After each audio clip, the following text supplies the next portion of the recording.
Hello everyone, in this video, I'm going to show you the mostly printed CNC machine that you can build yourself for a relatively low cost, using a 3D printer. I'll show you the assembly of the machine, as well as the actual testing and performance. For this machine, I used high-quality stainless steel tubes, PETG filament, powerful NEMA 17-stepper motors, safety switches, as well as a large number of nuts, bolts, and bearings.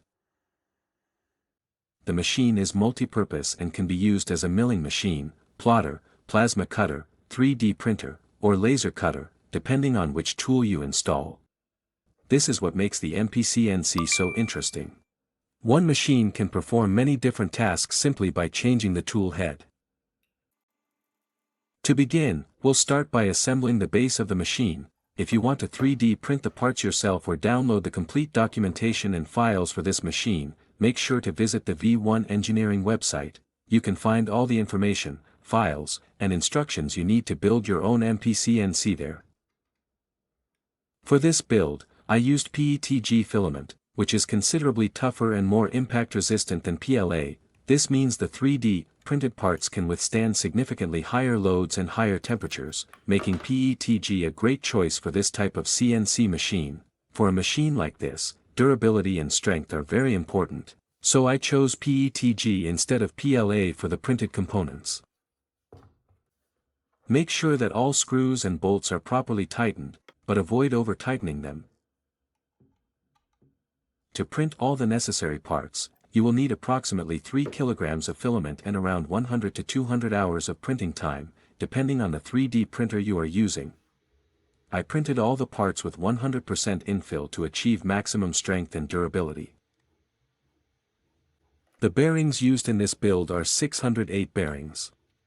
They are relatively inexpensive and very easy to find. For the mechanical assembly alone, you will need approximately 2 to 3 hours, depending on your experience and how carefully you follow the assembly instructions. If we also include the electronics, wiring, and installation, you can expect to spend a full day completing the entire assembly.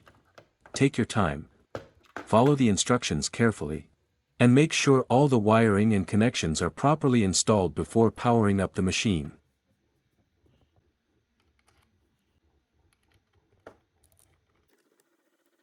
The bearings must be able to rotate freely and without any resistance. The nuts I used are self-locking nuts, which help keep everything securely fastened even when the machine is exposed to constant vibrations. This is especially important for a CNC machine, where vibrations and movement can gradually loosen regular nuts over time.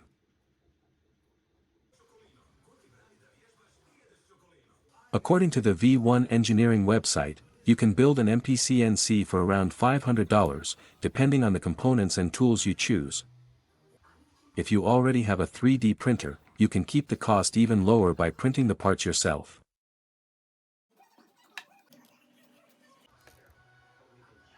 The pulleys must also be able to rotate freely, without any resistance.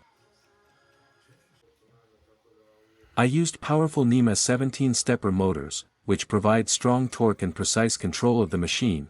Their high torque helps ensure accurate and reliable movement of the tool, even under load.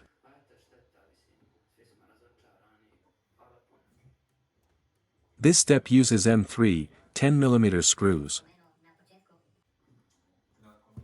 I'm going to use this machine primarily as a milling machine, and later I may also convert it into a laser cutter. That's why having powerful stepper motors is essential for my setup, especially for milling, where the machine needs enough torque to handle the cutting forces and maintain precise movement. For the Z-axis, the lead screw must be properly aligned with the stepper motor shaft to ensure smooth and precise movement. The coupler should not be compressed, and the lead screw should be secured firmly without putting unnecessary stress on the motor shaft. Pay attention to the direction the Z-coupler part is facing.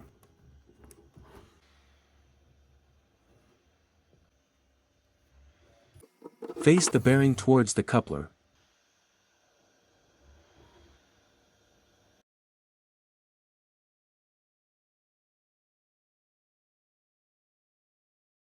For the tube dimensions and the exact position and size of the holes, make sure to check the official V1 engineering assembly instructions. I 3D printed a suitable adapter for the milling spindle, which allows the machine to be configured for milling. This part can also be easily modified or combined with different tool holders, depending on the tool you want to use.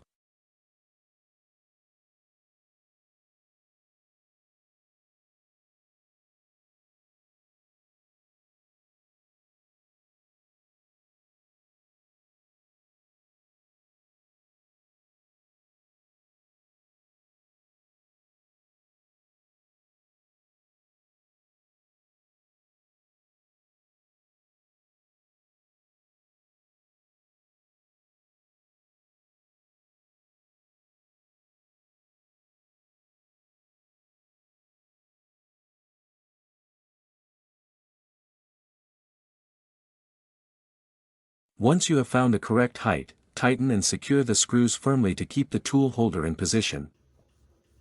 Now we're moving on to the largest and most complex part of the machine, the core. This part took around 20 hours to print on my Bamboo Lab 3D printer using PETG with 100% infill. The core is subjected to the highest levels of stress and vibration, so it's important to make it as strong and rigid as possible. Pay close attention to the screw and bolt arrangement, as installing them in the correct order will save you a lot of time during assembly.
The overall dimensions of the machine are approximately 1 by 1 meter.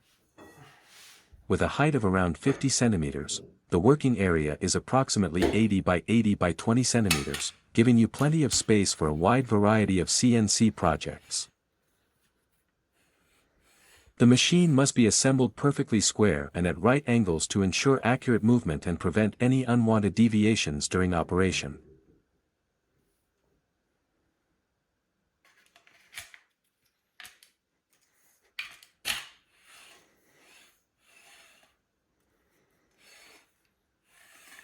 The machine's legs should be securely fastened to the base to prevent any movement during operation.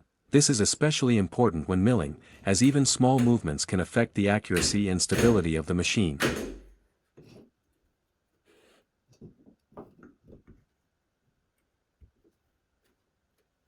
The pipes must always be clean and free of dirt or debris to ensure smooth movement of the moving parts. Any dirt or residue on the tubes can increase friction and affect the machine's accuracy and performance.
Now it's time for the first test. For this, I'm using Fusion 360 together with G-Sender, which I highly recommend. The software allows you to calibrate the machine and adjust important settings such as speed, acceleration, and movement parameters. It also provides a visual preview of the machining process, displays the G-code, and includes all the essential tools and information needed to operate the CNC machine.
Thank you very much for watching.